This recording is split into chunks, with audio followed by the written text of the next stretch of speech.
तो पिछले सेशन पे हमारी चर्चा हुई थी यूरोप महाद्वीप को लेकर के, और यूरोप महाद्वीप को लेकर के विभिन्न पक्षों के बारे में आपने जाना था। मैंने यूरोप महाद्वीप का विभाजन भी किया था। आज के सेशन पे यूरोप महाद्वीप को और थोड़ा सा डिटेल में जानने का प्रयास करेंगे, और आज जो है यूरोपीय यूनियन के बारे में भी मैं आपको बताऊंगा। यूरोपीय यूनियन ये संस्था क्या है और किस तरीके से इसने यूरोप को एकजुट कर दिया। यदि आप देखेंगे द्वितीय विश्व युद्ध से पहले पूरा यूरोप लड़ता रहता था, एक दूसरे से युद्धरत रहते थे, है ना। फ्रांस जर्मनी का दुश्मन है, जर्मनी फ्रांस का दुश्मन है, ऑस्ट्रिया का दुश्मन है, पोलैंड का दुश्मन है, सब आपस में लड़ते रहते थे। कोई ब्रिटेन से लड़ रहा है, फ्रांस ब्रिटेन के बीच में युद्ध हो रहा है, तो एक प्रतिद्वंद्विता बहुत थी इस क्षेत्र में। ये जो पूरा यूरोप का क्षेत्र है, इस क्षेत्र में बहुत प्रतिद्वंद्विता थी। और ये जो आप देखते हैं ना, ये जो बाल्कन कंट्री हैं या फिर ये जितनी भी कंट्रियां, कल मैंने आपको कई सारे से विभाजन दिया था पिछले सेशन में, उसको एक बार आपको रिवाइज जरूर करना है। तो ये सब आपका कालांतर में इतने बड़े स्तर की प्रतिद्वंद्विता कैसे एक सहयोग में बदल जाती है और यूरोपीय यूनियन का जन्म होता है, इसको समझेंगे। कल मैंने आपको स्कैंडिनेवियाई कंट्री बताई थी। आज जो है आप लोगों ने बोला भी था नार्डिक कंट्रियों के बारे में, तो नार्डिक कंट्रियों के बारे में भी चर्चा कर देंगे यहाँ पर कि नार्डिक कंट्रियों के अंतर्गत कौन आता है। ठीक है, तो कल मैंने स्कैंडिनेवियाई कंट्री आप लोगों को बताया था, बाल्कन कंट्री बताया था, बाल्टिक राज्य बताया था, ये सारी चीज़ें आपको बताई थी। ये देखो यूरोप में है हम। देखो जब मैं जूम आउट करता हूँ ना, ये यूरोप वाले क्षेत्र में, आप यूरोप के मानचित्र को रखिए अपने पास, उधर एशिया का है, ये यूरोप का मानचित्र है।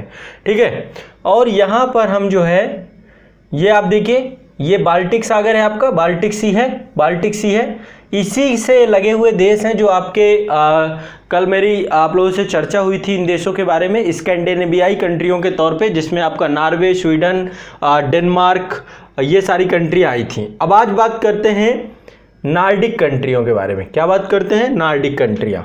तो लिख लीजिए, और इसमें मानचित्र में भी, इसमें भी देखते जाना है कि नार्डिक कंट्रियाँ क्या हैं, नार्डिक देश कौन कौन से हैं।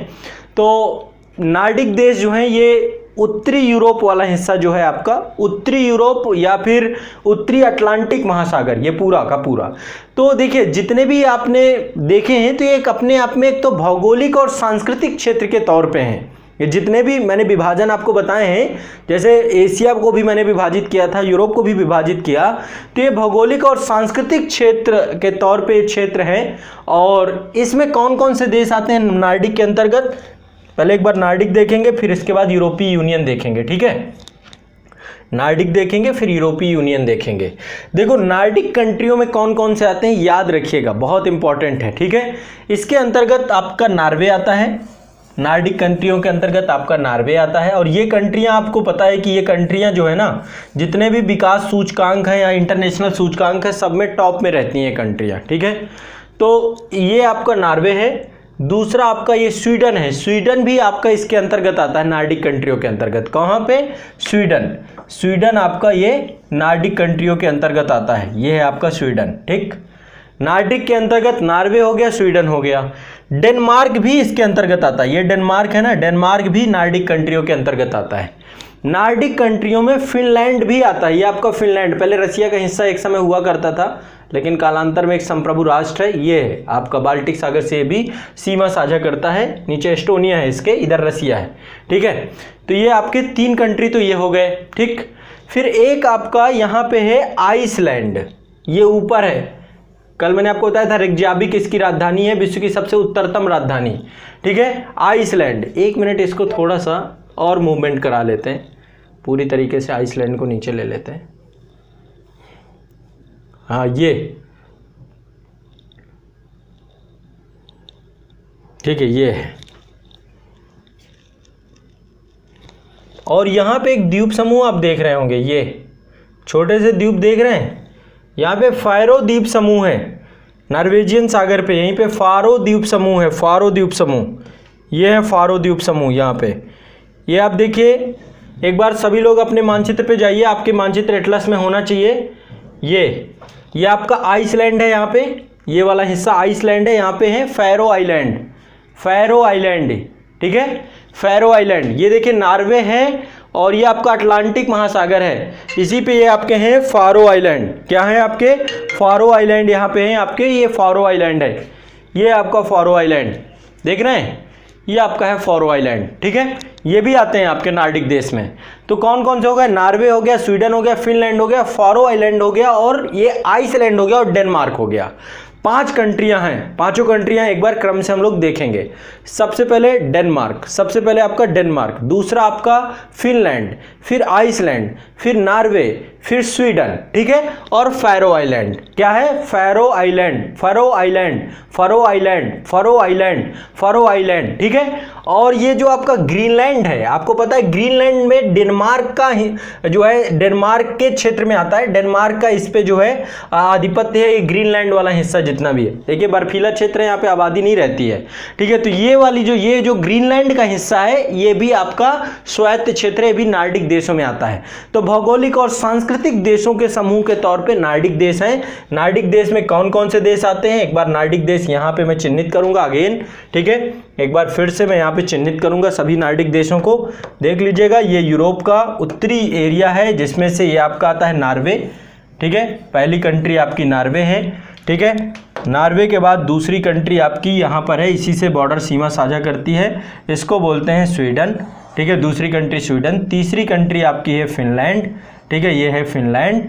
चौथी कंट्री आपकी यहाँ पे है डेनमार्क, ठीक है, Denmark. Pharaoh island, pharaoh island, ठीक है, फैरो आइलैंड, आइसलैंड, आइसलैंड और ग्रीनलैंड। ग्रीनलैंड भी डेनमार्क के आधिपत्य वाले क्षेत्र में आता है, ये ग्रीनलैंड है। ये इनको बोलते हैं नार्डिक देश। क्या बोलते हैं इनको, नार्डिक देश, नार्डिक देश, ठीक। बताइए कोई दिक्कत है, मिल गए सभी को, नार्डिक देश मिल गए सभी बच्चों को। एक बार मुझे स्पष्ट करिए, नार्डिक देश आप सभी को मिल गए कि नहीं मिल गए, नार्डिक देश आप सभी को मिले कि नहीं मिले, सभी लोग एक बार बताइए, मिल गए सभी को नार्डिक देश। कल के सेशन में मैंने आपको स्कैंडिनेविया कंट्री बताई थी। स्कैंडिनेविया कंट्री पे 4 देश थे, नार्डिक में 5 देश हैं, थोड़ा सा अंतर होना बहुत जरूरी है। यहाँ पे 5 देश और फैरो आइलैंड, 5 देश हैं, फैरो आइलैंड है।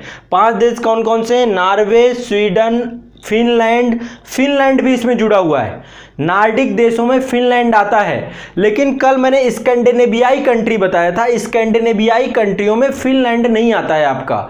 नॉर्वे, स्वीडन, डेनमार्क और आइसलैंड, ठीक है, ये 4 कंट्री आती है स्कैंडिनेवियाई कंट्रियों में। स्कैंडिनेवियाई कंट्रियों में 4 देश आते हैं केवल, नार्डिक में 5 देश आते हैं। इसमें नार्डिक देशों में फिनलैंड भी है और स्कैंडिनेवियाई में फिनलैंड नहीं है। बताइए क्लियर है, ये स्पष्ट है आप लोगों को, इतनी सी बात सभी को क्लियर है, स्पष्ट है सभी बच्चों को, ठीक है। देखो बताते जाओ करो, मुझे फास्ट बताया करो, और किसी को कोई दिक्कत समस्या है ना तो भी पूछना है तुरंत, उसको तुरंत उसका समाधान लेना है, समझ रहे हैं, तुरंत समाधान लेना, फास्ट फॉरवर्ड। वेरी गुड, बहुत बढ़िया। तो नार्डिक और स्कैंडिनेवियाई कंट्री, इनमें दोनों में डिफरेंसेस पता चला आप लोगों को। अब चलते हैं थोड़ा सा यूरोपीय यूनियन को समझने, ठीक है। अब हम थोड़ा सा यूरोपीय यूनियन के बारे में भी समझने का प्रयास करेंगे, ठीक है। अब मैं आप लोगों को थोड़ा सा यूरोपीय यूनियन के बारे में, इसके बारे में थोड़ा बहुत चर्चा होनी चाहिए। मानचित्र के थ्रू भी मैं आपको दिखाने का प्रयास करूंगा यूरोपीय यूनियन को, कि यूरोपीय यूनियन क्या है, कितने देश हैं, और यूरोपीय यूनियन की साइट मैं ओपन करके आपको कंट्रियां भी सारी की सारी बता दूंगा। यूरोपीय यूनियन की साइट में आपको सारी की सारी कंट्रियां भी मिल जाएंगी। 1 मिनट प्रतीक्षा करिए, मैं यूरोपीय यूनियन की सीधा साइट खोलूंगा यहाँ पे।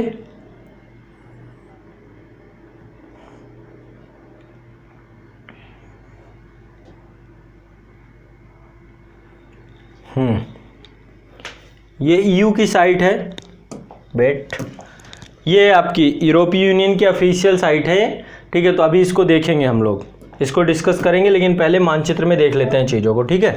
सभी चीज़ों को मानचित्र में देख लेते हैं।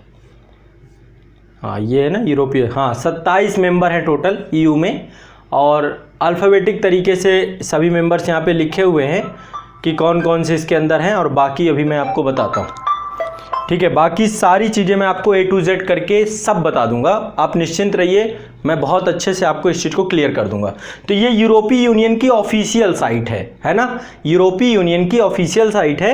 और यहाँ पर देखिए 27 मेंबर बचे हैं, क्योंकि आपको पता होगा कि ब्रेग्जिट हो चुका है। ब्रेग्जिट के माध्यम से ब्रिटेन जो है अपने आप को यूरोपीय यूनियन की जो एक पूरी तरीके से, मैंने आपको बताया था कि जो द्वितीय विश्व युद्ध था, द्वितीय विश्व युद्ध के पहले ये पूरा क्षेत्र बहुत अशांत था। ठीक है, द्वितीय विश्व युद्ध के पहले ये क्षेत्र पूरा बहुत अशांत था। ठीक है, द्वितीय विश्व युद्ध के समय ये क्षेत्र बहुत आसान था। इसके पहले लगातार यहाँ पे युद्ध होते रहते थे इस क्षेत्र में। और यहाँ पर ये वाला क्षेत्र, ये पूरा का पूरा यूरोप का क्षेत्र बहुत अशांत था। एक देश दूसरे देश का दुश्मन ही बना रहता था। नेपोलियन बोनापार्ट के समय फ्रांस बहुत ज़्यादा अग्रणी बना रहा, उसने स्पेन, पुर्तगाल, ब्रिटेन का प्रतिद्वंदी बना रहा, उसने जो है इटली, सभी क्षेत्रों पे आधिपत्य जमाया। तो यहाँ पे संघर्ष लगातार होते रहते थे। लेकिन एक समय ऐसा भी आया कि ये सारे देश एक साथ एकजुट हो गए। कैसे एकजुट हो गए? आज़ादी के बाद 1945 के बाद जब द्वितीय विश्व युद्ध समाप्त हो गया, यूनाइटेड नेशन का जन्म हुआ, उसके बाद यहाँ पर एक साझा बाजार, एक सशक्त राजनीतिक और आर्थिक ब्लॉक के तौर पे एक संस्था का निर्माण हुआ, जिसको बोलते हैं यूरोपीय यूनियन। ठीक है, अब यूरोपीय यूनियन को लेकर के कुछ मैं आपको यहाँ पर, एक मिनट, कुछ इमेजेस यहाँ पे दिखाना चाहूँगा। हाँ, इसमें कौन कौन से देश हैं, एक GIF फाइल है शायद। हाँ, ये देखिए, इसमें GIF में दिखाया क्या जा रहा है, आप इसको थोड़ा सा रिप्ले करेंगे इसका। ठीक है, ये देखेंगे धीरे धीरे शुरुआत जो है इसकी जो होती है 60 के दशक में होती है, 60 के दशक में इसकी शुरुआत होती है। और 2020 में लगातार जो है लगभग इतने देश इसमें आकर के जुड़ गए, इतने कंट्री जो है इसमें जुड़ गए। यूनाइटेड किंगडम भी इसका हिस्सा हुआ था, 1973 में इसके सदस्यता ग्रहण की थी, लेकिन इसके बाद UK भी अलग हो गया। वो भी जो है इससे जो है ब्रेग्जिट का, जैसे आपको पता है 31 जनवरी 2020 को जो है औपचारिक तौर पर उसने घोषणा कर दी थी कि हम यूनाइटेड नेशन, यूरोपीय यूनियन का हिस्सा नहीं बनेंगे। तो यूरोपीय यूनियन 28 देश पहले थे, अभी 27 बचे हैं। 27 देशों का एक समूह है यूरोपीय यूनियन। 27 देशों का एक समूह है जो एक सशक्त आर्थिक और राजनीतिक रूप से कार्य करता है। यहाँ की जितनी इकोनॉमी और यहाँ का जो पॉलिटिकल स्ट्रक्चर है, सारा कुछ एक साथ जुड़ करके काम करता है। इसके जो 19 देश हैं, अभी देश कौन कौन से हैं वो सारे मैं बता दूंगा। लगभग 19 देशों ने आधिकारिक तौर पर एक ही मुद्रा रखी है, जिसका नाम है यूरो। यूरोपीय यूनियन में एक मुद्रा चलती है यूरो, ये एक साझा मुद्रा है। 19 देशों ने अपनी एक साझा मुद्रा दी है। और बाकी के 9 देश हैं। 9 देश कौन कौन से? बुल्गारिया, क्रोएशिया, चेक गणराज्य, Denmark, Hungary, Poland, Romania, Sweden और यूनाइटेड किंगडम। ये जो बाकी के देश थे, जैसे कि UK में आपका पाउंड चलता था, है ना, तो बाकी के जितने 9 देश थे, इन सभी 9 देशों के द्वारा अपनी खुद की मुद्रा रखी गई थी। 19 देशों की अपनी एक साझा मुद्रा है। तो एक साझा बाजार के तौर पे इन्होंने डेवलप किया और अपने आप को एक साथ जोड़ा गया। तो जैसा कि आपको पता है कि यूरोपीय देशों के मध्य सदियों से चली आ रही लड़ाई को समाप्त करने के लिए यूरोपीय संघ के तौर पे एक एकल यूरोपीय राजनीतिक इकाई बनाने की इच्छा के तौर पर द्वितीय विश्व युद्ध के बाद जो है यूरोपीय यूनियन का जो कॉन्सेप्ट निकल के आया। और इसके माध्यम से एक जो है मानकीकृत एकीकृत प्रणाली का जन्म हुआ, एक ऐसे बाजार का जन्म हुआ जिससे जो है यूरोप में एक व्यापक व्यवस्था देखने को मिलती है हमें। ठीक है, यूरोप में एक व्यापक व्यवस्था देखने को मिलती है। चलिए अब एक एक करके इसको समझेंगे, इसका इतिहास क्या था, कैसे बना यूरोपीय यूनियन, इस चीज़ को भी हम यहाँ पर जानने का प्रयास करेंगे। यहाँ पर कुछ मैं डेटे लिखूंगा और इसके बाद फिर यूरोपीय यूनियन के सदस्य देश कौन थे, पूरी लिस्ट हम देखेंगे, वो सारी चीज़ें। पहले इसका जन्म कैसे हुआ, कैसे यूरोपीय यूनियन बना, इसका इतिहास कैसा था। तो सबसे पहले आपको समझना होगा कि द्वितीय विश्व युद्ध में सबसे ज़्यादा यदि कोई प्रभावित हुआ तो यूरोप प्रभावित हुआ। जितनी बड़ी बड़ी शक्तियाँ थीं, चाहे वो आपका ब्रिटेन रहा हो, चाहे वो आपका फ्रांस रहा हो, चाहे वो आपका जर्मनी रहा हो, सब तबाह हो गए, है ना। प्रथम विश्व युद्ध में इतनी बर्बादी नहीं हुई थी यूरोप की जितनी द्वितीय विश्व युद्ध में बर्बादी हुई, क्योंकि शुरुआत ही यहीं पे हुआ युद्ध का। प्रथम विश्व युद्ध का भी शुरुआत यहीं पे हुआ था, सर्बिया और ऑस्ट्रिया वाला पूरा मुद्दा। और द्वितीय विश्व युद्ध का जर्मनी और पोलैंड के बीच में झगड़ा चालू होता है और फिर इसके बाद विश्व के अन्य देश जुड़ते चले जाते हैं। तो जो पूरा सेंट्रल पॉइंट विश्व युद्धों का रहा है यूरोप ही था। इन्होंने सार्वत्रिक युद्ध लड़े हैं, 2 विश्व युद्ध लड़े हैं। तो द्वितीय विश्व युद्ध के बाद जो बड़े स्तर पर राष्ट्रवाद की भावना का जन्म होता है, इसको नियंत्रित करने के लिए, क्योंकि राष्ट्रवाद की भावना के कारण ही युद्ध हुए, है ना। हिटलर को लग रहा था कि जर्मनी की नस्ल बहुत अच्छी है और जर्मनी के साथ जो प्रथम विश्व युद्ध में वर्साय की संधि ला दी गई है वो पूरी तरीके से दोषपूर्ण थी, और वास्तव में थी वो, है ना। तो जो ये अनियंत्रित राष्ट्रवाद की भावना, चाहे वो इटली में मुसोलिनी के मन में चल रहा हो, चाहे तुर्की में जो है जो ऑटोमन साम्राज्य उसके मन में चल रहा हो, या फिर जो एक अनियंत्रित राष्ट्रवाद होता है, ये राष्ट्रवाद, कट्टर राष्ट्रवाद जिसे कहते हैं, इसको नियंत्रित करने के उद्देश्य से, इस पूरे महाद्वीप में शांति बनाने के उद्देश्य से एक यूनियन बनाने का प्रयास किया गया, जिसको यूरोपीय यूनियन के तहत हम लोग कहते हैं, ठीक है। तो विंस्टन चर्चिल का नाम आप जानते होंगे, ब्रिटेन के प्रधानमंत्री थे। यूनाइटेड स्टेट ऑफ यूरोप की कॉन्सेप्ट को लेकर ये सबसे पहले आए, विंस्टन चर्चिल महोदय, है ना। और 1946 में जूरिच विश्वविद्यालय स्विट्जरलैंड में पड़ता है। तो जूरिच विश्वविद्यालय स्विट्जरलैंड पे विंस्टन चर्चिल भाषण दे रहे थे, और वहीं से जो है वो यूनाइटेड स्टेट ऑफ यूरोप, यानी कि पूरा यूरोप एकजुट हो जाए, इसके उद्भव की वकालत करना, मतलब विंस्टन चर्चिल के द्वारा ये कॉन्सेप्ट शुरुआत की गई, लेकिन अभी बना नहीं। 1946 में विंस्टन चर्चिल ने इसकी एक वकालत की थी, लेकिन कालांतर में जो यूरोप के कई सारे देश हैं ये आपस में एकजुट होने चालू हो गए, ठीक है। अब मैं आपको यहाँ पर कुछ डेट वगैरह भी बताऊंगा, तो ये भी थोड़ा सा आपको साथ साथ समझना है, ठीक है। डेट बताऊंगा कुछ। कालांतर में 6 देश टोटल, कौन कौन से देश हैं बताता हूँ एक बार आपको। बेल्जियम, ये आपका बेल्जियम है। कालांतर में 6 देश, ये घटना है 1952 की, 1952 में। 1952 में 6 देश, बेल्जियम, फ्रांस, जर्मनी, ठीक है। अभी ध्यान से समझिएगा, तब आपको यूरोपीय यूनियन बहुत कठिन और एक ऐसा कॉन्सेप्ट है जल्दी समझ में नहीं आता। मेरा प्रयास रहेगा कि आज मैं आपको यूरोपीय यूनियन का कॉन्सेप्ट क्लियर कर दूं, और फिर इसके बाद यूरोप को पढ़ेंगे तो आपको और आनंद आएगा, है ना। इससे IR का भी आपका टॉपिक कवर हो रहा है। तो Belgium, Germany, France, Italy, Luxembourg, Netherlands, France और इटली, ये वाला क्षेत्र, इटली वाला क्षेत्र, ठीक है। इतने क्षेत्रों ने 1952 में कोयला और इस्पात उत्पादन को एक आम बाजार में रख करके उनकी संप्रभुता के हिस्से को खत्म करके पेरिस संधि की और यूरोपीय कोल एवं स्टील कम्युनिटी, इसको बोलते हैं ECSC, इस ग्रुप की स्थापना की। एक ग्रुप बनाया इन्होंने, ECSC करके ग्रुप बनाया। इसका फुल फॉर्म है यूरोपीय कोल एंड स्टील कम्युनिटी। यूरोपीय कोल एंड स्टील कम्युनिटी कितने देशों ने बनाया? 6 देशों ने मिलकर बनाया इस संस्था ने, ठीक। पहले तो आपको ये पता होगा। और खुया कहाँ? पेरिस में एक समझौता हुआ था, उसके तहत एक संस्था का जन्म होता है। इस संस्था का नाम रहता है ECSC, यूरोपीय कोल एंड स्टील कम्युनिटी, ठीक है। एक संस्था तो आपकी ये बनती है, कब बनती है? 1952 में बनती है। किसने बनाया? इन 6 देशों ने बनाया, जिसमें जर्मनी, बेल्जियम, नीदरलैंड, लग्जमबर्ग और फ्रांस, इतने कंट्री थे। इतना क्लियर है? पहले समझ में आ रहा है ना मैं जो बता रहा हूँ? यूरोपीय यूनियन का कॉन्सेप्ट पहले समझना है। समझिए, समझ में आ रहा है कि नहीं आ रहा? पहले एक बार स्पष्ट करिए मुझे सभी लोग, समझ में आ रहा है कि नहीं आ रहा? आप लोगों को समझ में आ रही है मेरी बात? बताइए।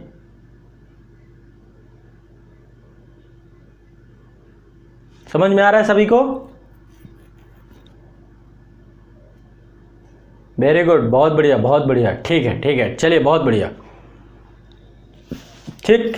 तो एक संगठन आपका ये बना, ठीक है। एक संगठन और बना ये, ठीक।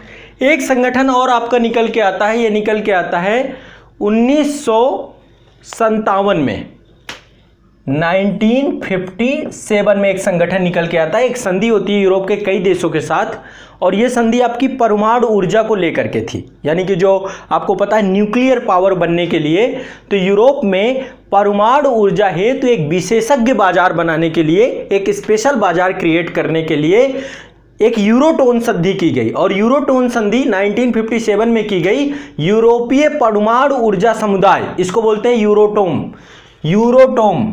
यूरोटोम संधि, टोम संधि। इसमें क्या था, जो परमाणु ऊर्जा है उसके लिए एक साझा विशेषज्ञता युक्त बाजार बनाना है। यूरोटोम संधि की गई 50। इसको बोलते हैं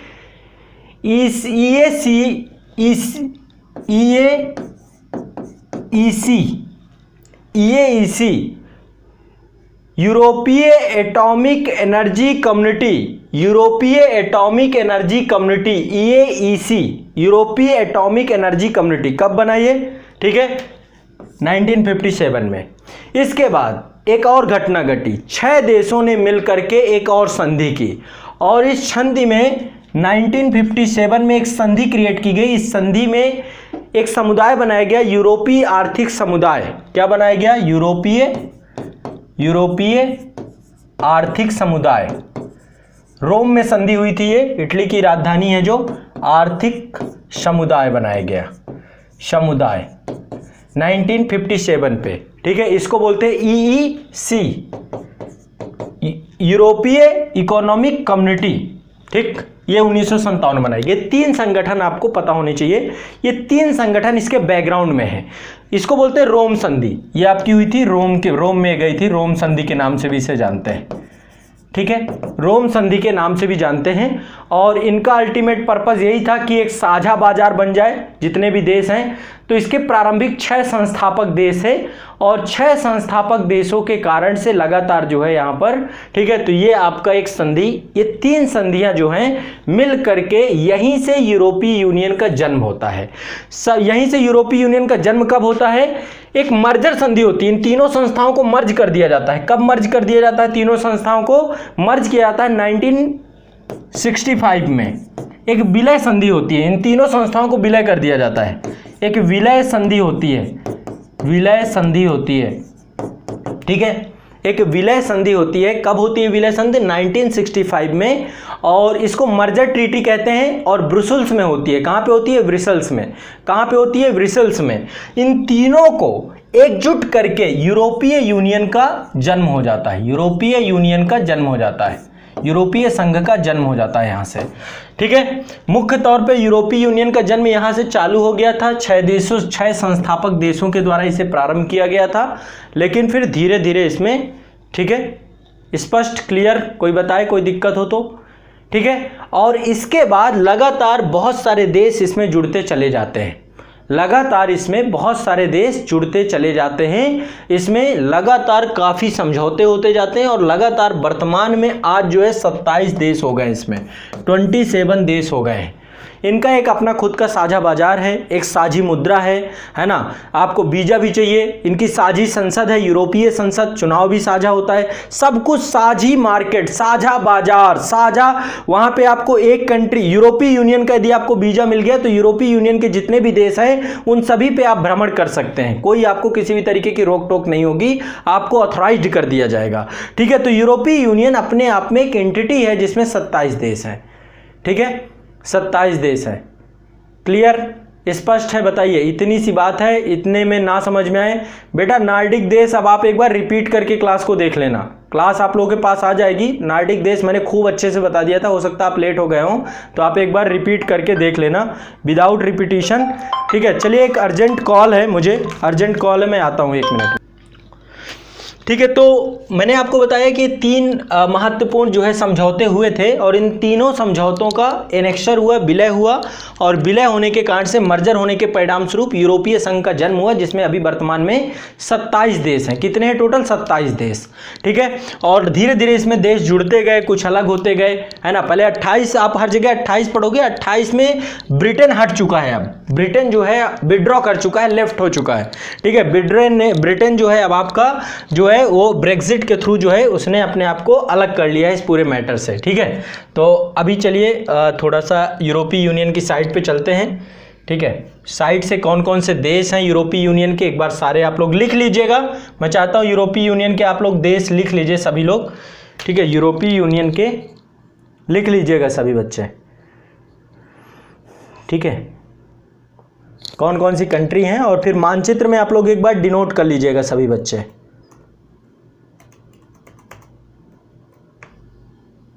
ये है, ये वाला ओपन करते हैं। ये देखिए, ये है आपका सबसे पहले 6 देशों ने ये पूरा का पूरा जो संधि हुई थी, और ये संधि लागू हुई थी आपकी 1 जनवरी 1958 से संधि लागू हुई थी। ठीक है, यूरोपीय यूनियन की साइट में भी 27 मेंबर ही लिखे हुए हैं वर्तमान में। ठीक है, तो सबसे पहले इस संधि में आए थे Belgium, France, Germany, Italy, Luxembourg, Netherlands. ठीक है, जो रोम संधि हुई थी ना 1957 वाली, वही संधि जो है 1 जनवरी से लागू हो गई थी, और ये संधि में Belgium, France, Germany, Italy, Luxembourg और नीदरलैंड। ठीक है, ये वाला, ये पूरा का पूरा, ये आपका Netherlands, Belgium, France, Italy, Germany. ठीक, चलिए इसके बाद 1 जनवरी 1973 को 3 देश एक साथ आ गए, 3 देश आ गए 1 जनवरी 1973 को 3 देश आ गए। ठीक है, कौन कौन से? डेनमार्क, आयरलैंड और यूके। डेनमार्क, आयरलैंड और यूके। यूके 31 जनवरी 2020 को लेफ्ट छोड़ चुका है, ब्रेग्जिट कर चुका है। ठीक है, और ठीक है, ये हो गया आपका। इसके बाद 1981 में इससे ग्रीस जुड़ गया, यूनान का है, यूनान या ग्रीस है ना। 1 जनवरी 1981 में ग्रीस जुड़ गया। 1986 में पुर्तगाल और स्पेन जुड़ गए, 2 कंट्री और जुड़ गई, पुर्तगाल और स्पेन। इसके बाद 1995 में ऑस्ट्रिया, फिनलैंड और स्वीडन जुड़ गए, ऑस्ट्रिया, फिनलैंड और स्वीडन जुड़ गए 1995 में। 2004 में साइप्रस, चेकिया, Estonia, Hungary, Latvia, Lithuania, Malta, Poland. ठीक है, ये अभी मैं सारे नाम लिखवा दूंगा। साइप्रस, चेकिया यानी चेक गणराज्य, चेक Republic, Estonia, Hungary, Latvia, Lithuania, Malta, Poland, Slovakia, Slovenia. फिर इसके बाद 2007 में बुल्गारिया, रोमानिया जुड़ गए, 2013 में क्रोएशिया जुड़ गया। ठीक है, अब चलिए नाम लिख लीजिए, सारे के सारे नाम लिख लीजिए, बताते जाइएगा नाम। सबसे पहले लिखिए 1 जनवरी 1958 में, जैसे ये डेट लाइन यहाँ पे बनी हुई है ना, डेट लाइन के हिसाब से लिखते जाइए आप लोग। 1 जनवरी 1958 में ये 6 कंट्रियों के नाम लिखेंगे आप लोग, क्रम से 6 कंट्रियों के नाम लिखेंगे सभी लोग। 6 कंट्री कौन कौन से? Belgium, France, Germany, Italy, Luxembourg और नीदरलैंड। 6 के 6 कंट्रियों के नाम लिखिए, ऐसे ही ग्राफ बना करके एक तरफ। ठीक है, यूरोपीय यूनियन के सदस्य देश लिखवा रहा हूँ आपको। ठीक, इसके बाद 1 जनवरी 1973 में डेनमार्क, आयरलैंड, यूके के आगे लिख लीजिएगा 31 जनवरी 2020 को इसने क्या किया? लेफ्ट कर दिया, छोड़ दिया, ब्रेग्जिट कर लिया। ठीक है, तो यूके अब यूरोपीय यूनियन का सदस्य देश नहीं है। ठीक है, ठीक है। इसके बाद अगला 1 जनवरी 1981 में ग्रीस 1 जनवरी 1981 को ग्रीस यूरोपीय यूनियन का सदस्य बना। इसके बाद नेक्स्ट 1 जनवरी 1986 को पुर्तगाल, स्पेन यूरोपीय यूनियन के सदस्य बने। पुर्तगाल और स्पेन यूरोपीय यूनियन के सदस्य बने। ठीक है, इसके बाद 1 जनवरी 1995 को 1 जनवरी 1995 को Austria, Finland, Sweden, Austria, Finland और स्वीडन, ऑस्ट्रिया, फिनलैंड और स्वीडन, ऑस्ट्रिया, फिनलैंड और स्वीडन।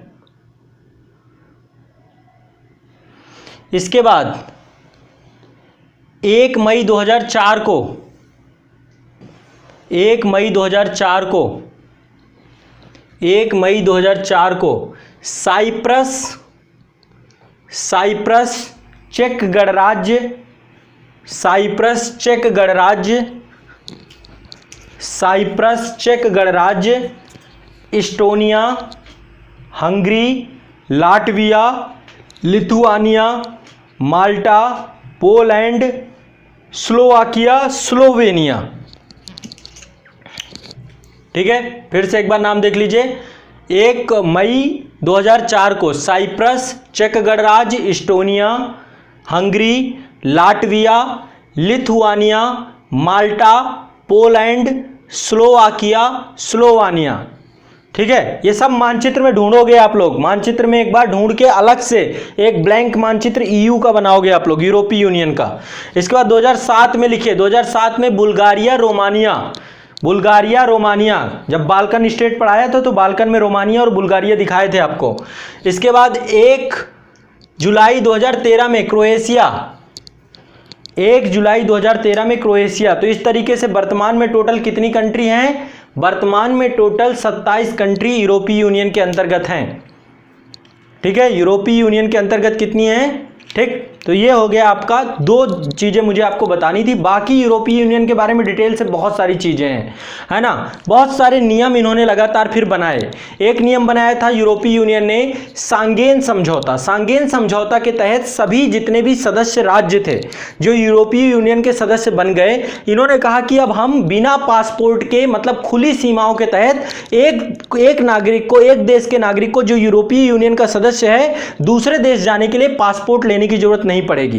तो मतलब यूरोपीय यूनियन का अपना एक खुद का पासपोर्ट होगा और जितने भी देश इसके सदस्य बन जाएंगे वो सारी देश कैसे होंगे? खुली सीमाओं से जुड़ जाएंगे, है ना, बिना पासपोर्ट नियंत्रण के, विदाउट पासपोर्ट कंट्रोल। खुली सीमाओं के निर्माण के मार्ग को जो है सांगेन समझौता को जो है क्या किया इन्होंने? सांगेन समझौता किया। और 1995 से यह समझौता प्रभावी हो गया और 1995 से ही पूरा का पूरा यूरोप में, यूरोपीय यूनियन वाले क्षेत्र में पूरी साझी सीमा हो गई, खुली बॉर्डर हो गई जो ईयू के सदस्य देश हैं। ठीक है, तो ये भी इन्होंने किया। इसके बाद सिंगल यूरोपीय अधिनियम 1986 में इन्होंने बनाया और इसके तहत जो यूरोपीय समुदाय द्वारा इसको अधिनियमित किया गया और सदस्य देशों के जो इकोनॉमी है, उनका आर्थिक अर्थव्यवस्था है, उसको एकजुट कर दिया, इकोनॉमी को भी साझा बना दिया। तो इन्होंने बहुत सारी जो विदेशी नीतियां हैं, साझी विदेश नीति, यूरोपीय यूनियन एक साझा मंच के तौर पे काम करना प्रारंभ कर दिया। तो फिर पर्टिकुलर बहुत सारी, ये मैं आपको अलग से क्लास में पढ़ाऊंगा, वैसे टॉपिक पूरा आपका आईआर का टॉपिक है। ठीक है, समझ रहे हैं? क्लियर है? तो यूरोपीकरण को मतलब कि धीरे धीरे इसको आगे बढ़ा दिया गया, पूरे को पूरे मुद्दे को आगे, मतलब इसको एक एकीकरण करते चले गए, हर चीज को एक बनाते चले गए, यहां तक कि यूरोपीय यूनियन के अपने खुद के चुनाव होते हैं, यूरोपीय संसद बनाई गई, पूरे यूरोप की एक संसद, यूरोपीय यूनियन की अपनी खुद की संसद बना दी गई। ठीक है, तो ये आपको ध्यान रखिएगा। फिर बहुत सारी संधियां हुई हैं। एक मिस्ट्रट संधि हुई थी, मिस्ट्रट संधि आपकी 1992 में हुई थी। लिस्बन की संधि 2007 में लिस्बन संधि हुई थी।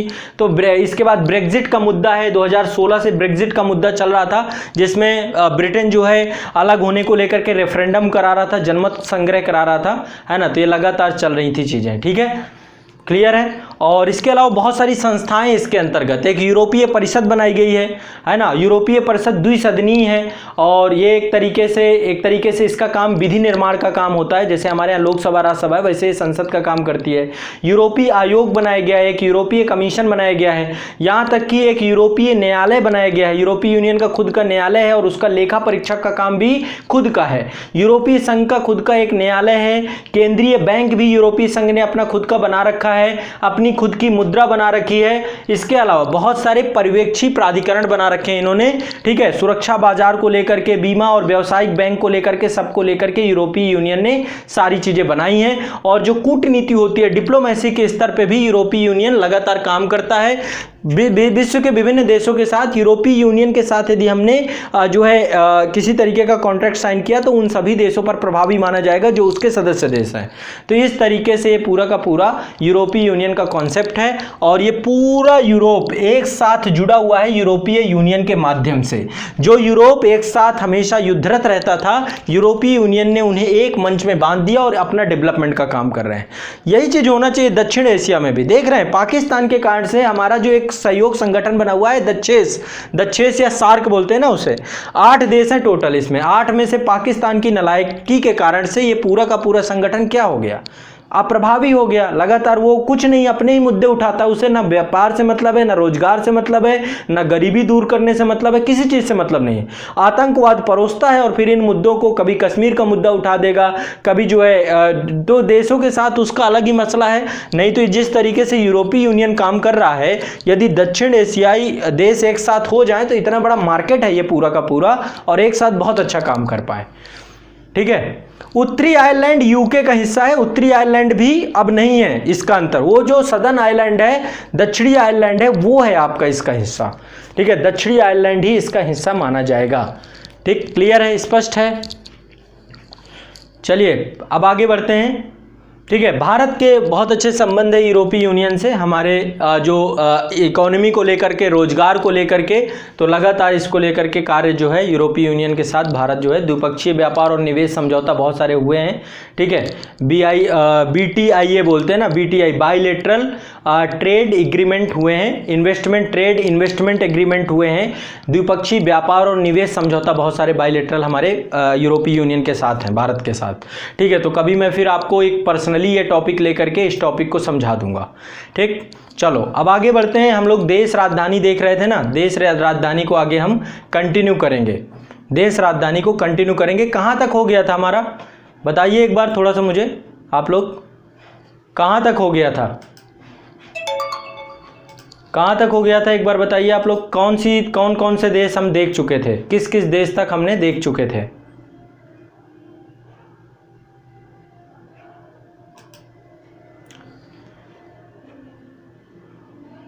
नहीं, लैंग्वेज कॉमन नहीं है, भाषा देखो कोई भी कॉमन नहीं हो सकती है अपनी।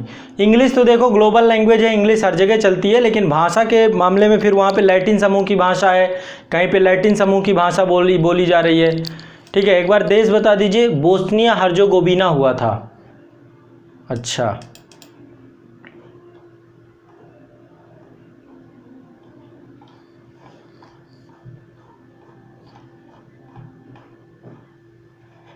चलिए आगे बढ़ते हैं। अब बोस्नो हर्जेगोविना हो गया था हमारा, अब इसके आगे बढ़ेंगे हम लोग, इसके आगे बढ़ेंगे।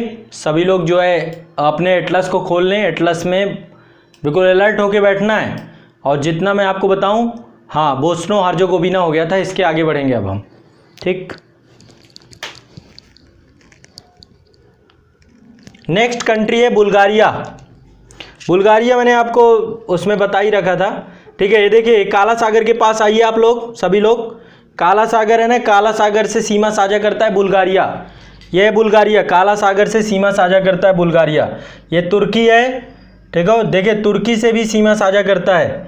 ठीक है, नॉर्थ मैसेडोनिया है, इससे भी सीमा साझा करता है। ये काला सागर के बगल में आपका बुल्गारिया। सभी लोग आ जाइए बुल्गारिया देखने, यह है बुल्गारिया।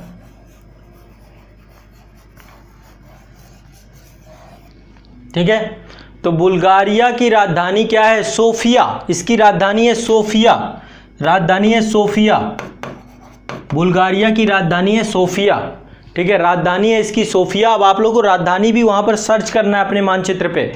हाँ, इसकी राजधानी सोफिया। मुद्रा चलती है लेव, यहाँ की मुद्रा है लेव, मुद्रा चलती है लेव, बुल्गारिया की मुद्रा है लेव। और यहाँ पे जो भाषा बोली जाती है बुल्गारियन बोली जाती है। ठीक है, तो भाषा यहाँ पे बुल्गारियन बोली जाती है। क्लियर है, आगे बढ़ें। ठीक है, चलो आगे बढ़ते हैं। इसके बाद नेक्स्ट है आपका क्रोएशिया। आगे चलते हैं क्रोएशिया। क्रोएशिया देखो आपको आना है एड्रियाटिक सी। एड्रियाटिक सी मतलब इटली। इटली के पास आइए आप लोग, सबसे पहले इटली के पास आइए सभी लोग। भूमध्य सागर में देखिए इटली मिलेगा आपको। भूमध्य सागर में ये आपको इटली वाला हिस्सा एक प्रायद्वीपीय क्षेत्र है। ये एड्रियाटिक सागर है। देखिए ग्रीस ये है आपका, ग्रीस है, ग्रीस से आपका ये एड्रियाटिक सी है। ये जो जलराशि है इसको एड्रियाटिक सागर बोलते हैं। एड्रियाटिक सागर के पूरब में आप देखिए ये है आपका, उत्तर पूरब में देखिए आप लोग एड्रियाटिक सागर के। ठीक है, ये देश है, ये सीमा है आपकी, ये आपका क्रोएशिया है। बोस्निया हर्जेगोविना के ऊपर देखिए आप लोग, बोस्निया हर्जेगोविना से भी सीमा साझा करता है क्रोएशिया। बोस्निया हर्जेगोविना से भी सीमा साझा करता है आपका क्रोएशिया। ये है, मिल गया सभी को क्रोएशिया। क्रोएशिया मिल गया कि नहीं मिल गया, सबको क्रोएशिया मिल गया। इसकी राजधानी है जाग्रेब, इसकी राजधानी है जाग्रेब, ये है इसकी राजधानी जाग्रेब, इसकी राजधानी है जाग्रेब। मिल गया ना, हाँ। बोस्निया हर्जेगोविना के जस्ट ऊपर ही है आपका क्रोएशिया। ठीक है, एड्रियाटिक सागर से सीमा साझा करता है। इसकी राजधानी क्या है आपकी, जाग्रेब। क्या है इसकी राजधानी, जाग्रेब। इसकी राजधानी क्या है, जाग्रेब। ठीक, मुद्रा चलती है कुना, यहाँ की मुद्रा चलती है कुना। यहाँ पे मुद्रा क्या चलती है, कुना। और यहाँ की राजभाषा क्या है, क्रोएशियन। यहाँ की राजभाषा क्रोएशियन है। ठीक है, चलो आगे चलते हैं। नेक्स्ट अगला है चेकिया, चेक गणराज्य या चेक रिपब्लिक, इसको चेकिया बोलते हैं। ये आपका चेकिया या चेक गणराज्य। ठीक है, चेकिया या चेक गणराज्य। अब आपको मिलेगा कहाँ पे, आप लोग एक बार जर्मनी देखिए, जर्मनी से सीमा साझा करता है ये। जर्मनी जाइए, जर्मनी जर्मनी जर्मनी जाइए आप लोग, जर्मनी जाइए। स्लोवाकिया से भी सीमा साझा करता है ये, ठीक है। ऑस्ट्रिया से सीमा साझा करता है, ये देखिए ऑस्ट्रिया है आपका, नीचे ऑस्ट्रिया है, ये है ऑस्ट्रिया, ऊपर इधर जर्मनी है, ये आपका चेकिया मिल गया। चेकिया, चेक गणराज्य मिल गया सबको, चेक गणराज्य मिल गया कि नहीं मिल गया, सबको मिल गया चेक गणराज्य। हाँ, राजधानी है प्राग, ये है इसकी राजधानी प्राग, PRAGUE, प्राग, इसकी राजधानी है प्राग। चेकिया, चेक गणराज्य, राजधानी है प्राग। मुद्रा चलती है चेक कोरूना, मुद्रा इसकी चेक कोरूना, मुद्रा है चेक कोरूना। मुद्रा क्या चलती है यहाँ पे, चेक कोरूना। राजभाषा है चेक, राजभाषा है यहाँ पे चेक, राजभाषा है यहाँ पे चेक, राजभाषा है चेक। क्लियर है, सबको मिल गया कि नहीं मिल गया बताइए। चेक रिपब्लिक मिल गया कि नहीं मिल गया, चेक रिपब्लिक मिल गया कि नहीं मिल गया आपको। अरे कोरोना नहीं बेटा, चेकिया, कोरूना, चेक कोरूना, मुद्रा है चेक कोरूना, कोरूना, कोरोना नहीं, कोरूना, चेक कोरूना यहाँ की मुद्रा है।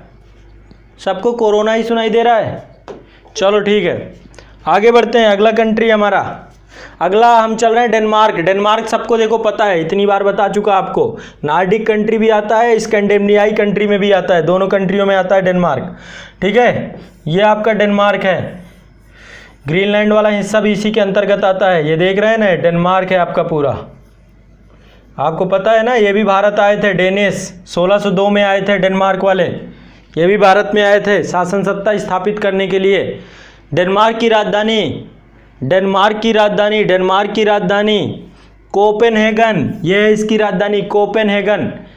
डेनमार्क की राजधानी है कोपेनहेगन, वेरी गुड, बहुत बढ़िया, कोपेनहेगन इसकी राजधानी है कोपेनहेगन। मुद्रा चलती है डेनिश क्रोने, मुद्रा है यहाँ की डेनिश क्रोने, डेनिश क्रोने, मुद्रा है यहाँ की डेनिश क्रोने, मुद्रा चलती है डेनिश क्रोने यहाँ की। और यहाँ पे राजभाषा है डेनिश, राजभाषा यहाँ की डेनिश, राजभाषा यहाँ की डेनिश, राजभाषा यहाँ की है डेनिश, राजभाषा यहाँ की डेनिश, ठीक है। तो ये आपका डेनमार्क हो गया, कोपेनहेगन, ठीक है। चलिए आगे बढ़ते हैं, नेक्स्ट एस्टोनिया चलते हैं अब हम। एस्टोनिया, एस्टोनिया तो आपको पता है बाल्टिक राज्य है, खूब अच्छे से जानते हो, बाल्टिक सागर से सीमा साझा करता है, खूब बढ़िया से बताया है शुरुआत से ही, ठीक है। जब मैंने आपको सोवियत संघ बताया था तब भी बताया था, एशिया वाले मामले पे भी, और यहाँ पे गड़बड़ मत करना। ये आपका एस्टोनिया बाल्टिक सही से, बाल्टिक राज्य है ये, बाल्टिक राज्य है। कोई यदि ये बोला कि मुझे नहीं मिल रहा है तो फिर मेरे से बुरा कोई नहीं होगा, ध्यान रखना, ठीक है। एस्टोनिया, एस्टोनिया की राजधानी है ताल्लिन, इसकी राजधानी है ताल्लिन,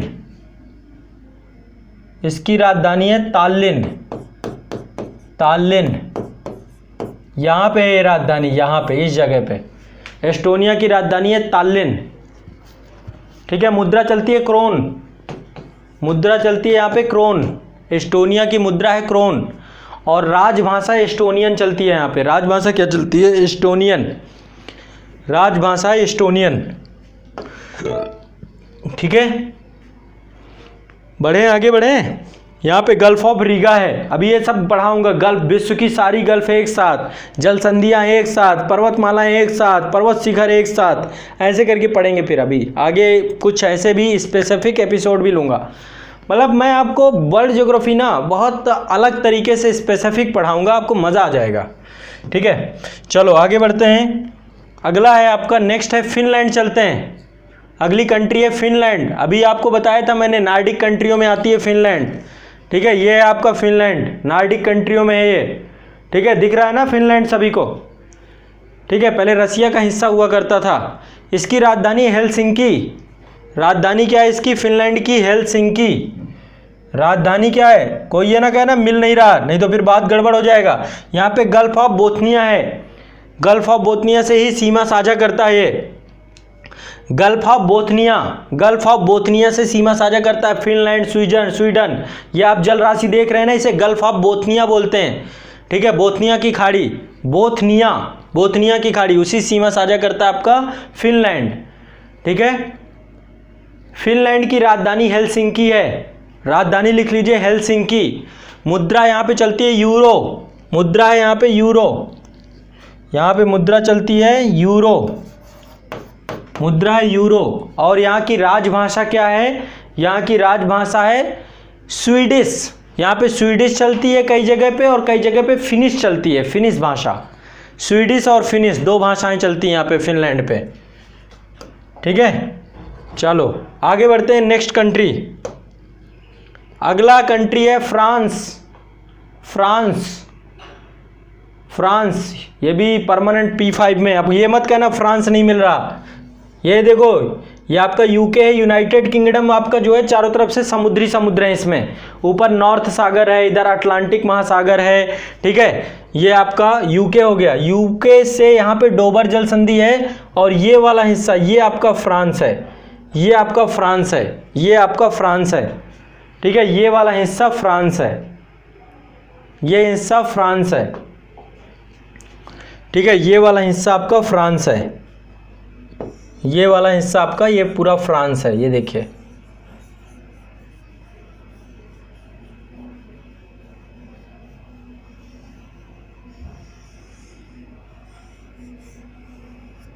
ठीक है, एक समय था नेपोलियन बोनापार्ट का चलता था यहाँ पे साम्राज्य। और एक कहानी मैं आप लोगों को नेपोलियन बोनापार्ट की हमेशा सुनाता हूँ, और आप लोगों को भी ये कहानी बड़ी प्रेरणादायक है सिविल सेवा के बच्चों के लिए। आप लोग सिविल सर्विसेज की तैयारी करते हैं ना, तो आप लोग को नेपोलियन बोनापार्ट की एक बार कहानी, हो सकता है कई बार मैं सुना चुका हूँ, लेकिन ये कहानी जितनी बार सुनाई जाए उतनी बार कम है। नेपोलियन बोनापार्ट अपने आप में एक ऐसा शासक था जो कह सकते हैं कि युद्ध के मैदान पे ही उसका जन्म हुआ, मतलब युद्ध के मैदान से ही वो शासक बना, है ना। उसने लगातार युद्ध ही किए नेपोलियन बोनापार्ट ने, और उसको इसीलिए क्रांति पुत्र की भी संज्ञा दी जाती है कि वो एक क्रांति पुत्र था। और जो फ्रांसीसी क्रांति थी, फ्रांसीसी क्रांति के बाद जो है वो कुलीन तंत्र के बाद अधिनायकवाद में बन गया। पहले कुलीन तंत्र में कुलीन तंत्र स्थापित हुआ, और इसके बाद उसने अपने हाथ में शासन सत्ता ले ली। 1815 में वाटरलू का युद्ध होता है, और वो फिर पराजित हो जाता है, सेंट हेलेना भेज दिया जाता है। ठीक है, तो कहते हैं एक बार जो है नेपोलियन बोनापार्ट के बहुत सारे कारनामे हैं, बहुत सारी कर्तव्य हैं। एक कारनामा, उसने महाद्वीपीय व्यवस्था लागू कर दी थी, पूरा नाकेबंदी कर दी थी ब्रिटेन की, है ना। एक कहानी और उसकी है जो बहुत मोटिवेशनल स्टोरी है और मुझे बहुत पसंद आती है, और हमेशा मैं आप लोगों को सुनाता भी हूँ, आज फिर सुनाता हूँ नेपोलियन बोनापार्ट की कहानी। कहते हैं एक बार नेपोलियन अपनी सेना को लेकर के इटली में हमला करने जा रहा था। ठीक है, और कहते हैं कि बीच में आल्पस पर्वत श्रेणी थी, है ना। आल्पस पर्वत श्रेणी को पार करके उसकी सेना को जाना था। तो जब वो जा रहा था आल्पस पर्वत श्रेणी को पार करते हुए, तो उसकी सेना में कुछ लोग ऐसे थे जो लोग आल्पस देख चुके थे, मतलब 3-4 लोग ऐसे थे। कई बार होता है ना कुछ लोग, जैसे कि कुछ लोग आप में से यूपीएससी का अटेम्प्ट दिए बैठे होंगे, यूपीपीसीएस का अटेम्प्ट दिए बैठे होंगे, और सिलेक्शन नहीं हुआ होगा, तो उनके मन में एक अलग सी भड़ास होती है ना। या फिर कुछ लोग ऐसे होते हैं कि वो 5-6 अटैम्प्ट अपने ख़राब कर चुके हैं, कभी सही से पढ़े नहीं और सिलेक्शन नहीं हुआ, तो उनके मन में भी एक अलग सी निगेटिविटी होती है।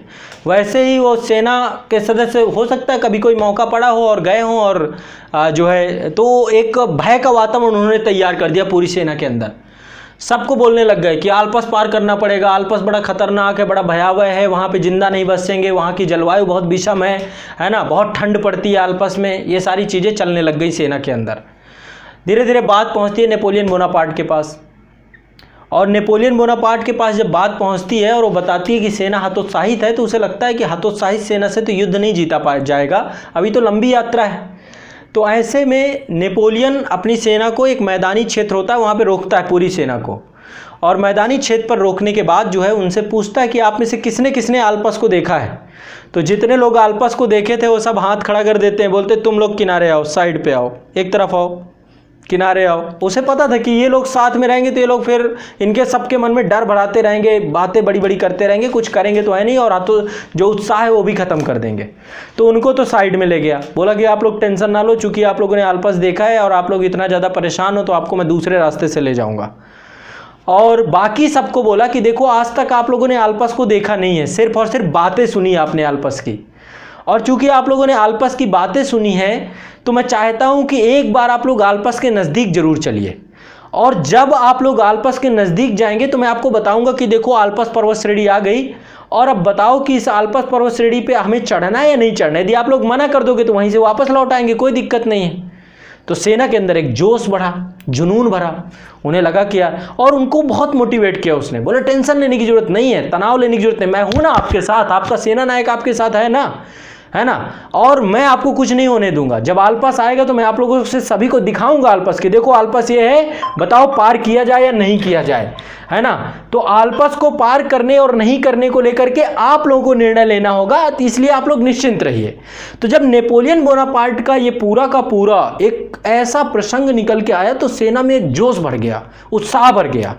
और मजे की बात आपको बताऊं कि जब पूरी सेना लगातार चलती जा रही है, चलती जा रही है, चलती जा रही है, और एक जगह पे पहुंचने के बाद जब वो नेपोलियन से पूछते हैं कि इतने सारे पहाड़ और पर्वत सारे निकल गए और आप हमें बता नहीं रहे हैं, तो फाइनली जाकर के नेपोलियन कहता है कि पीछे मुड़कर देखो, देखो तुम आलपस पार कर चुके हो। तो ऐसा था ये वीर धुरंधर, ऐसे इसे क्रांति पुत्र नहीं कहा जाता था, और ऐसे इसका पूरा परचम यूरोप में नहीं चलता था। तो फ्रांस में एक असाधारण योद्धा हुआ नेपोलियन बोनापार्ट। टीपू सुल्तान सीधा संपर्क रखते थे नेपोलियन बोनापार्ट से, सीधा संपर्क था। तो इतिहास में कुछ लोग ऐसे हुए हैं जो बहुत मोटिवेटेड पर्सनालिटी हुए हैं और इन्होंने बहुत काम किया है, ठीक है। तो फ्रांस की राजधानी पेरिस है, ठीक है, फ्रांस की राजधानी पेरिस है। और जब तक नेपोलियन बोनापार्ट था फ्रांस का परचम था, और आज भी फ्रांस का परचम है, परमानेंट 5 में बैठा हुआ है, P5 में बैठा हुआ है ना, और एक डेवलप्ड कंट्री है। और भारत का बहुत, आप राफेल विमान और दुनिया भर की तकनीकी और सब कुछ देखते हैं, सब यहीं से आ रहा है ना, न्यूक्लियर कंट्री है, सारी चीज़ें हैं। तो पहले प्रतिद्वंद्विता बहुत होती थी ब्रिटेन और फ्रांस की, 7 वर्षीय युद्ध भी हुआ था दोनों के बीच में जब नेपोलियन था उसी टाइम पे, ठीक है, प्रतिद्वंद्विता हुई थी। और औद्योगिक क्रांति, इंडस्ट्रियल रेवोल्यूशन, और आपको पता होगा कि जब भारत में भी थे तो 4 आंग्ल फ्रांसीसी युद्ध भी हुए हैं, जिन्हें आंग्ल कर्नाटिक वार कहा जाता है ना, ये फ्रांसीसी युद्ध के तौर पे भी हैं। अंतिम युद्ध होता है 1760 में वांडीवास का युद्ध, और इसके बाद जो है फ्रांस पराजित हो जाता है फ्रांसीसी, और एक बस्ती जो आपकी पुदुचेरी है, पुदुचेरी बस्ती क्षेत्र तक सीमित हो जाते हैं, ठीक है।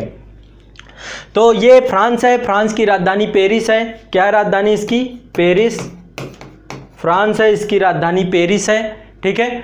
और यहाँ की मुद्रा यूरो है, मुद्रा यूरो है यहाँ की, ठीक है, मुद्रा यूरो है। और यहाँ की राजभाषा जर्मन है, राजभाषा जर्मन है यहाँ की, ठीक है, राजभाषा क्या है यहाँ की? जर्मन है, ठीक। ये जो है आपका माफ़ करिएगा, फ्रांस की जर्मन नहीं है भैया, फ्रेंच है, जर्मनी की लिख डाला मैंने यहाँ पे, यहाँ की है फ्रेंच, ठीक है, फ्रेंच बोली जाती है। JNU में सब ये सब पढ़ाई जाती है, JNU में बाकायदा, JNU में भी है, DU में भी है, लैंग्वेज कोर्स होता है पूरा का पूरा, ठीक है। तो यहाँ पे फ्रेंच बोली जाती है, मुद्रा यूरो है, यहाँ की राजधानी पेरिस है, ठीक है। चलो आगे बढ़े, नेक्स्ट। आप लोग शांत हो गए, कुछ बीच बीच में बोलते जा रहा करिए, आप लोग भी मेरा मोटिवेशन है ना। और ये UPSC का जो आलपस पर्वत है ना, सब पार हो जाएगा, टेंशन ना लो, पता भी नहीं चलेगा। मुद्दा है पहले सिलेबस अच्छे से कर लेते हैं, फिर देखो सब सिलेक्शन होगा, बहुत बढ़िया से निकलोगे आप लोग। चलो वेरी गुड, वेरी गुड। चलो आगे बढ़ते हैं, नेक्स्ट।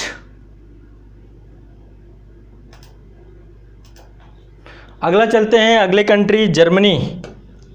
जर्मनी में भी महान शासक, महान तानाशाह, इतिहास का लगता है इससे बड़ा तानाशाह कोई नहीं हुआ होगा। ये आपका देखो, ये आपका जर्मनी जो है ये उत्तरी सागर या अटलांटिक महासागर का हिस्सा है, डेनमार्क से भी सीमा साझा करता है, और बहुत शोषित रहा ये कंट्री देखा जाए तो, ठीक है। प्रथम विश्व युद्ध में जो इसके साथ हुआ वो सही में सही नहीं था, ठीक है, लेकिन यहाँ पे हिटलर जैसा तानाशाह आया और सबकी बत्ती गुल कर दिया उसने, ठीक है। लास्ट में खुद को गोली मार के वो भी निपट गया है। हिटलर ने खुद को गोली मारी थी, पता है ना आपको। बुराई का अंत ऐसे ही होता है, बुराई खुद ही ख़त्म हो जाती है, फिर उसको कुछ नहीं पकड़ा जाता। तो आपको पता है सद्दाम हुसैन से भी बुरी हालत होती है उसकी, ठीक है। तो जर्मनी में की राजधानी बर्लिन है, ठीक है। जर्मनी की राजधानी बर्लिन है। मुद्रा यहाँ की यूरो है, मुद्रा यहाँ की यूरो है और यहाँ की राजभाषा जर्मन है, ठीक है। राजभाषा यहाँ की जर्मन है। चलिए आगे बढ़ते हैं। और आज देख रहे हैं ना, जितनी भी बड़ी बड़ी कारें आप लोग देखते हैं, लग्जरी कारें, यही सब जर्मन टेक्नोलॉजी अलग ही है अपनी, ठीक है। जर्मन टेक्नोलॉजी अलग ही है। यहाँ पे BMW, मर्सिडीज, जितनी भी आप देखते हैं, ऑडी, ये सब जर्मन कारें हैं और ख़तरनाक टेक्नोलॉजी। ग्रीस, यूनान चलते हैं अब। ये है आपका ग्रीस, ये देख रहे हैं आप लोग, ये कंट्री। ओलंपिक खेल यहाँ से ही प्रारंभ होते हैं प्राचीन काल में। 700 AD से प्रारंभ हुए थे ओलंपिक खेल। आधुनिक ओलंपिक खेल फिर आपके 1996 से चालू होते हैं, ठीक है। तो ये यही क्षेत्र है उसका जन्मदाता, ग्रीस। इसकी राजधानी एथेंस। इसकी राजधानी क्या है? एथेंस। ये आपका भूमध्य सागर है, मेडिटेरियन सी है, ठीक है। बगल में तुर्की है आपका, ऊपर बुल्गारिया है, ठीक है। यहाँ पे अल्बानिया है, ठीक है। ये इटली है, ये आपका ग्रीस है, प्रायद्वीपीय क्षेत्र है, ठीक है। यहाँ पे मुद्रा यूरो चलती है, भाषा ग्रीक चलती है। यहाँ पे ग्रीक भाषा है, मुद्रा यूरो है यहाँ पे। क्लियर है, स्पष्ट है, ठीक। चलो आगे बढ़ते हैं। नेक्स्ट अगला कंट्री चलते हैं। अगला है हंगरी। अगली कंट्री है हंगरी। ये रहा हंगरी आपका, देख लो एक बार। ये आपका रोमानिया है, रोमानिया से सीमा साझा करता है हंगरी। ऑस्ट्रिया से सीमा साझा करता है हंगरी। ऑस्ट्रिया भी आप लोगों ने देखा था, ऑस्ट्रिया के जस्ट बगल में देख लो। ऑस्ट्रिया के जस्ट बगल में चले जाओ, हंगरी मिल जाएगा आप लोगों को, ठीक है। ऑस्ट्रिया के बगल में चले जाओ, हंगरी मिल जाएगा आप लोगों को। ये है ऑस्ट्रिया के जस्ट बगल में हंगरी। इसकी राजधानी है बुडापेस्ट। इसकी राजधानी है बुडापेस्ट। इसकी राजधानी है बुडापेस्ट। यहाँ पे मुद्रा चलती है फोरिंट्स। यहाँ की मुद्रा है फोरिंट्स, फोरेंट। यहाँ मुद्रा चलती है फोरेंट, है ना। और राजभाषा है हंगरीनियन। हाँ, यहाँ पे राजभाषा है हंगरीनियन। डेन्यूब नदी जाती है यहाँ से, बुडापेस्ट से। डेन्यूब नदी यहाँ से भी जाती है हंगरी से, ठीक है। पढ़ेंगे डेन्यूब यहाँ की सबसे फेमस नदी है यूरोप की, ठीक है। ये देखिए डेन्यूब नदी दिखाया जा रहा है ना यहाँ पे, डेन्यूब नदी। हाँ, बुडापेस्ट से जाती है, हंगरी से होके जाती है डेन्यूब नदी।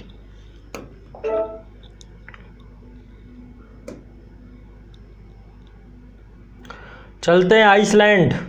विश्व की सबसे उत्तरतम राजधानी, ये रहा आइसलैंड। अब ये मत कह देना मुझे नहीं मिल रहा है, ठीक है। आइसलैंड ग्रीनलैंड के जस्ट बगल पे, विश्व की सबसे उत्तरतम राजधानी। जो लोग ये कह रहे हैं ना मुझे मिल नहीं रहा, वो पिछली क्लासेस देख नहीं रहे हैं, क्योंकि ये सब चीज़ें मैं ऑलरेडी देख रहे हूँ, आप लोगों को पहले भी पढ़ा रहा हूँ और बाद में भी अगेन रिवीजन ही हो रहा है हमारा। इसकी राजधानी है रेकजाविक। इसकी राजधानी है रेकजाविक, मेंशन कर लो अपने एटलस में। राजधानी है रेकजाविक। मुद्रा है इसकी क्रोना। मुद्रा यहाँ पे चलती है क्रोना। मुद्रा है क्रोना, ठीक है। आइसलैंडिक क्रोना बोलते हैं उसे, आइसलैंडिक क्रोना। और राजभाषा भी आइसलैंडिक है। यहाँ पे जो राजभाषा बोली जाती है वो आइसलैंडिक बोली जाती है, ठीक। चलिए आगे बढ़ते हैं, नेक्स्ट कंट्री चलते हैं। आइसलैंड के बाद अगली कंट्री है आयरलैंड। ये आप देख रहे हैं, ये है आयरलैंड। नदर्न आयरलैंड तो यूके का हिस्सा है। नदर्न आयरलैंड यूके का हिस्सा है। ये वाला हिस्सा छोड़ के बाकी का जितना हिस्सा, ये है आयरलैंड। संप्रभु राज्य है बाकी हिस्सा, ठीक है, ठीक है। इतना हिस्सा, ये ऊपर वाला जो ये हिस्सा है, ये आपका यूके का हिस्सा है, ग्रेट ब्रिटेन का हिस्सा है। बाकी का जो आयरलैंड है ये संप्रभु क्षेत्र है। आयरलैंड की राजधानी है डबलिन। ये है राजधानी डबलिन, ठीक है। समुद्र तटीय क्षेत्र पे है इसकी राजधानी डबलिन।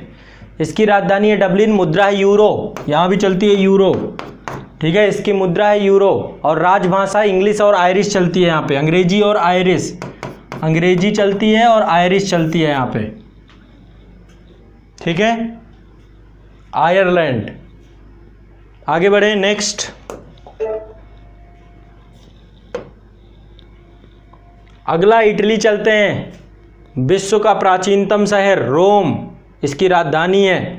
इटली, भूमध्य सागर में देख लो इटली, ये है प्रायद्वीपीय शहर, ठीक है, एक प्रायद्वीपीय देश इटली। इसके अंदर एक देश और छुपा हुआ है, वेटिकन सिटी, विश्व का सबसे छोटी जनसंख्या वाला क्षेत्र, ठीक है, सबसे कम क्षेत्रफल वाला क्षेत्र, यहाँ पे वेटिकन सिटी भी है।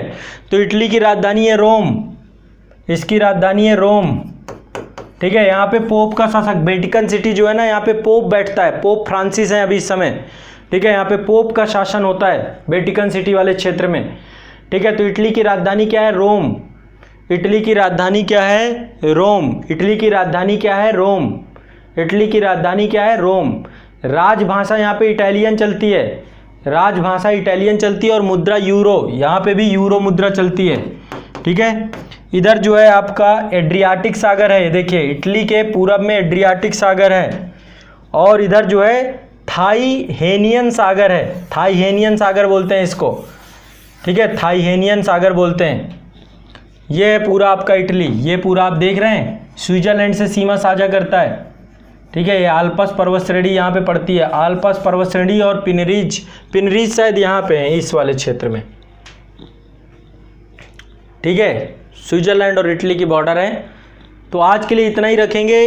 राजभाषा यहाँ की इटालियन है, राजभाषा यहाँ की इटालियन है, ठीक है। तो चलिए आज के लिए इतना ही रखेंगे, यहीं से आप सेशन को समाप्त करेंगे। एक बार मुझे फीडबैक दीजिए, क्लास कैसी लगी आप लोगों को, चीज़ें अच्छे से समझ में आ रही हैं, दिमाग में मैप बैठ रहा है। आपके सामने पूरा यूरोप घूमना चाहिए आप लोगों को, आपको रात में भी सपने आने चाहिए अब यूरोप के, जितनी चीज़ें मैं आपको बता चुका बकायदा। एक एक चीज़ आपको अपने मानचित्र में, अपने एटलस में डिनोट करनी है, और साथ ही ब्लैंक मानचित्र में भी कर लेना है इस चीज़ को, ठीक है। अच्छे से समझ में आ रहा है। नॉर्डिक कंट्री समझ में आ गया, स्वीडिश कंट्री समझ में आ गया आप लोगों को, बाल्टिक राज्य समझ में आ गया, बाल्टिक राज्य कौन कौन से हैं, बाल्कन राज्य कौन कौन से हैं ये समझ में आ गया, यूरोपीय यूनियन में कौन कौन से देश आते हैं, यूरोपीय यूनियन क्या है ये भी समझ में आ गया, ठीक है। अच्छे से समझ में आ रहा है, वेरी गुड, बहुत बढ़िया, बहुत बढ़िया।